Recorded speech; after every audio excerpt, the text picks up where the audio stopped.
मैं इस वक्त दिल्ली वक्फ बोर्ड के बाहर हूं।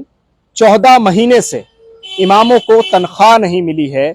इसको लेकर इमाम एक बार फिर से दिल्ली वक्फ बोर्ड के बाहर धरने पर बैठ गए हैं। ये पहली बार नहीं हो रहा है कि इमामों को दिल्ली वक्फ बोर्ड के बाहर धरना देना पड़ रहा हो।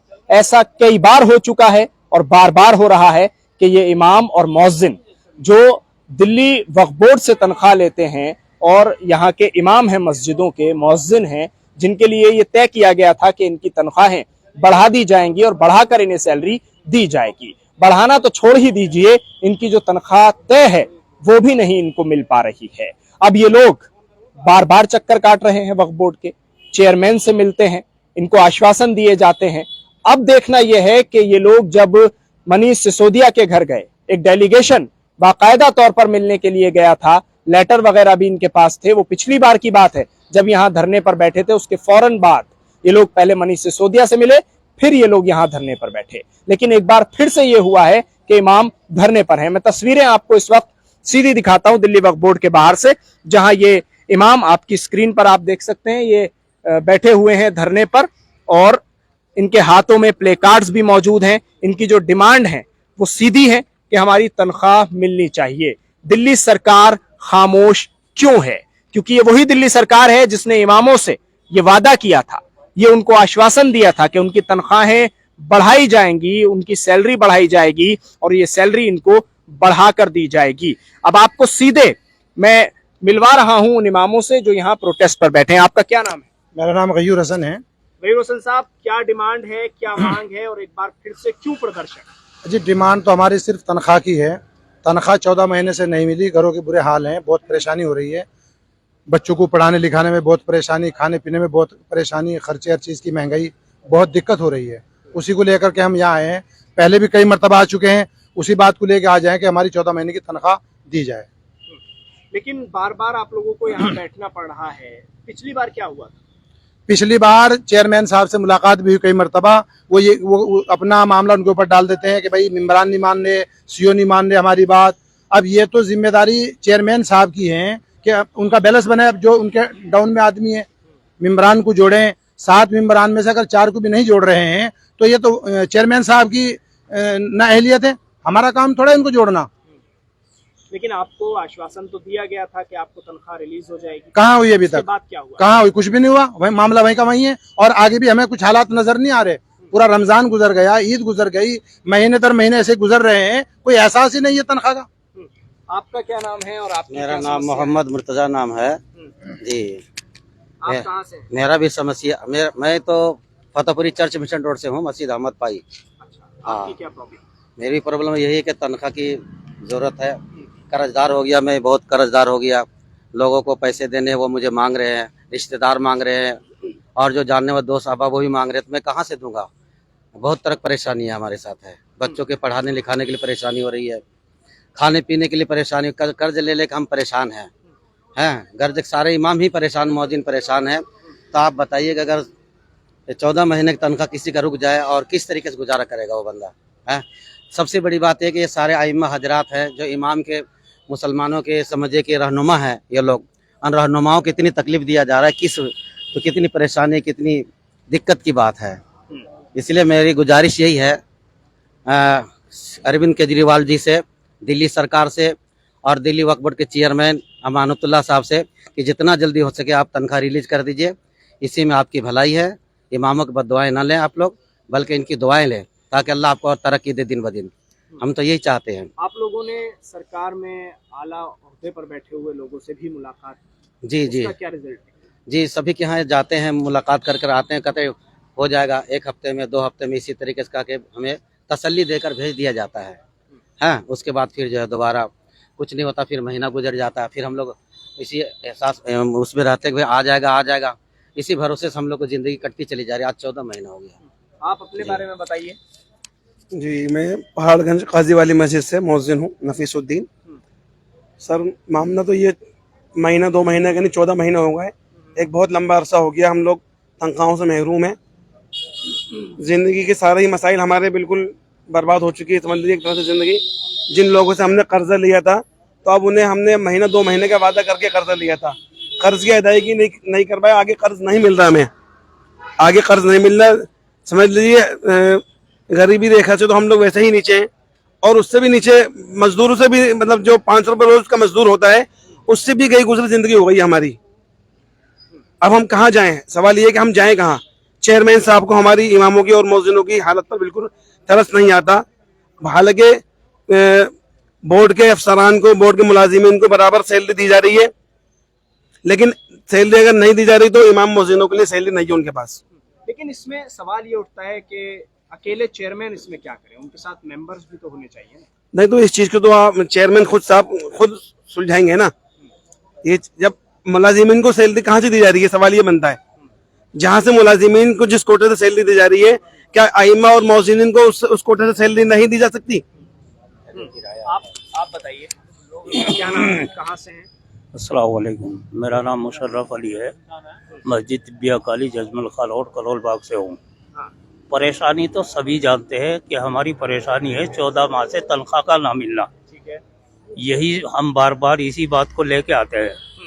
अब हम सीधी सीधी मांग करते हैं, बिल्कुल सीधी, कोई दो राय नहीं है हमारी, कि या तो केजरीवाल चेयरमैन को हटाए या चेयरमैन खुद इस्तीफा दे अखलाकी तौर से। क्यों? इसलिए कि ना तो वो हमें तनख्वाह दे पा रहे हैं, ना बेवाओं को वजीफा दे पा रहे हैं, ना अपने बोर्ड को सही से संभाल पा रहे हैं, ना वक्फ प्रॉपर्टी की हिफाजत कर रहे हैं। इसलिए अखलाकी तौर से चेयरमैन को इस्तीफा दे देना चाहिए, और नहीं तो केजरीवाल चेयरमैन को हटाए और दूसरे मेंबर को लाके चेयरमैन बना दे। आपकी इस तरह की बातों के बाद ही ये सवाल उठते हैं कि कहीं विपक्ष का आप कोई आलायकार तो नहीं। विपक्ष नहीं, हमको इन्होंने भिखारी बना दिया। पूरा रमजान हो गया, हम लोगों से सहरी के लिए मांग रहे हैं, अफ्तारी के लिए मांग रहे हैं, ईद के लिए रो रो के लोगों से ऐलान कर रहे हैं कि भाई हमारे बच्चे भूखे हैं, हम परेशान हाल है, इनके बच्चों के लिए कपड़े बना ले, हम उनसे मांग रहे। तो इन्होंने जो है ना, हमें वक्फ बोर्ड वालों ने मजबूर कर दिया। हम किसी भी वक्त दें, कोई हमें इलेक्शन लड़ रहा है या हम पहले से किसी के उसमें आए, हमारी तनख्वाह आज रिलीज कर दो, हमारी तरफ से ये चेयरमैन भी कही जाए और बोर्ड वाले भी कही भी जाए। हम तो नमाज पढ़ाने वाले, नमाज पढ़ाते, नमाज पढ़ाएंगे, बात खत्म। देखभाल कर रही हमारी मस्जिद में है, और इन लोगों की वजह से वक्फ बोर्ड के जो जिम्मेदार है, मुझे नहीं पता सीओ जिम्मेदार है या चेयरमैन जिम्मेदार है, लेकिन जिम्मेदारों की वजह से आज हम रोड पे आए हैं। हमारी दुआ दिल से ये है कि अल्लाह ताला इनको भी रोडपति बना दे, रोडपति। सब दुआ करो, क्योंकि हमारे दिल से है, हम किसी के बहकावे में नहीं आ रहे। अच्छा, अब आगे के लिए आप लोग क्या करने वाले हैं? आज जो बैठे हैं इसके बाद क्या होगा, मुझे ये बताइए। देखो जी, आगे का तो खुदा बेहतर जानता है क्या होना है, उसका तो हम कुछ नहीं कह सकते, लेकिन हमारा इरादा ये है कि हम जो है ना, अब यहाँ बैठेंगे, सुकून से बैठेंगे, आराम से बैठेंगे। अपनी मांग है हमारी तनख्वाहों की। कब तक बैठेंगे?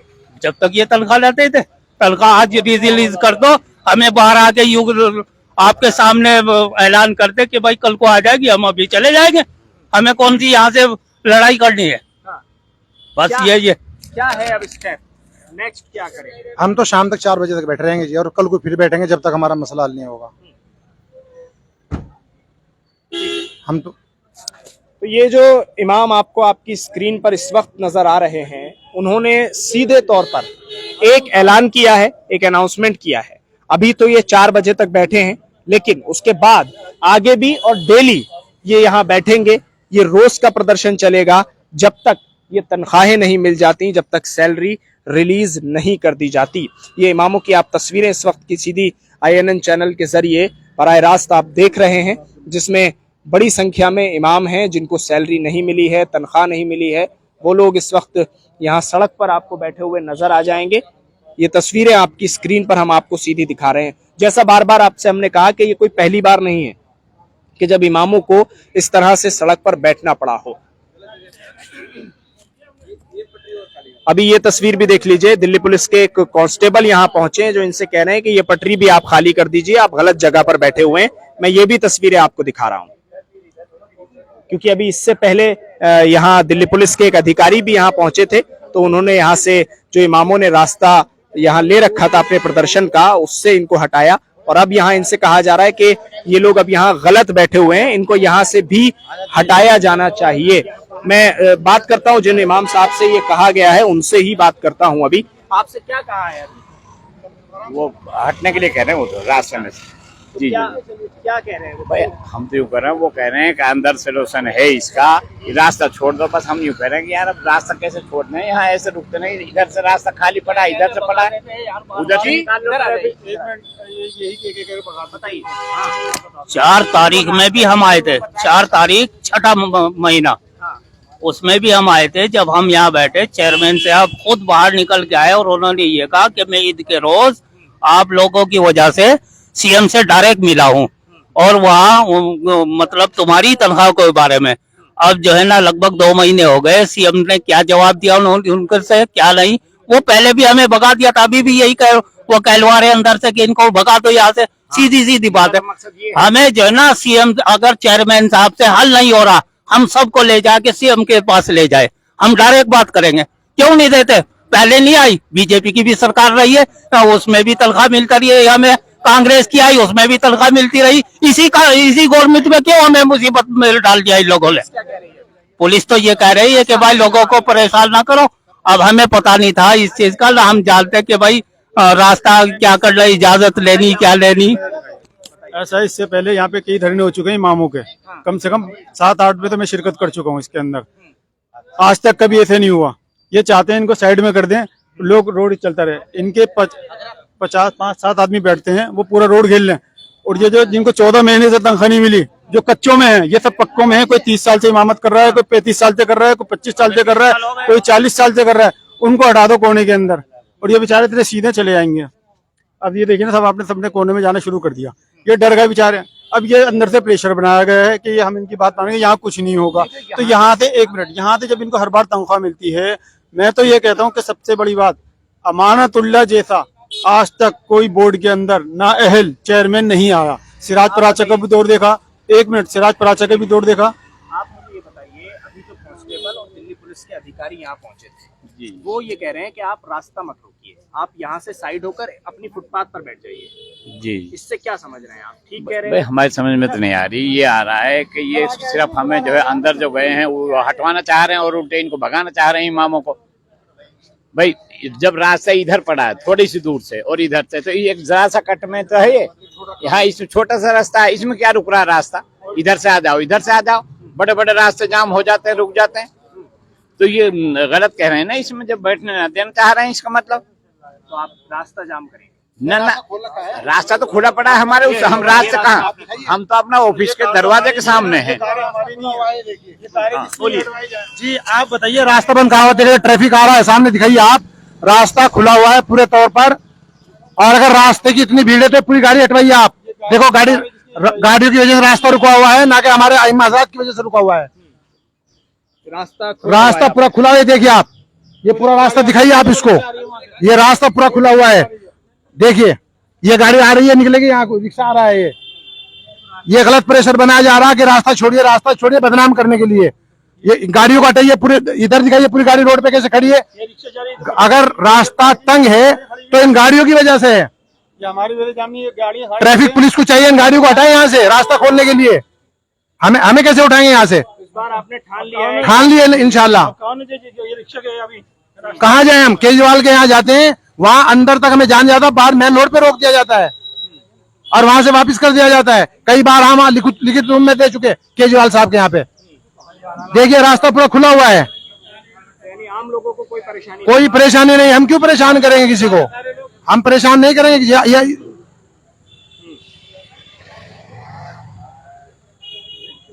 ठीक है, तो अभी आपके कुछ लोग अंदर भी गए हैं? अंदर गए 2 आदमी, हमें तो पता नहीं कहाँ ले गए, पुलिस वाले ले गए बुला के कि जी 2 आदमी आ जाओ, कुछ बात करनी है। हमें तो पता नहीं चला, फिर बाद में पता चला कि वो अंदर गए हैं। तो ये जो तस्वीरें हैं इस वक्त की, वो सीधे तौर पर आपको मैं दिखा रहा हूं। जो इमाम यहाँ बैठे हुए हैं, ये उनकी तस्वीरें हैं। अभी 2 इमाम अंदर भी गए थे, उनको लेकर जाया गया था बातचीत करने के लिए। ये है वक्फ बोर्ड के बाहर की तस्वीरें।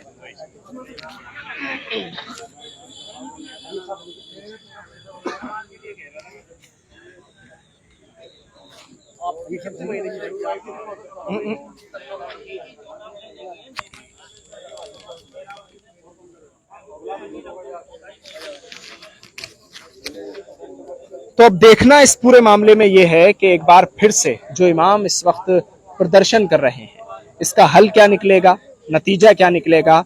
क्या इनकी 14 महीने की सैलरी अब रिलीज कर दी जाएगी, या फिर इमामों का जो ऐलान है कि हम इसी तरह से प्रदर्शन करते रहेंगे, तो यहां दिल्ली वक्फ बोर्ड के बाहर रोज जारी रहेगा इमामों का धरना। शुक्रिया हमारे साथ इस लाइव पर जुड़ने के लिए। INN चैनल को YouTube पर सब्सक्राइब करें, Facebook पर लाइक करें, वीडियो को ज्यादा से ज्यादा शेयर करें। धन्यवाद।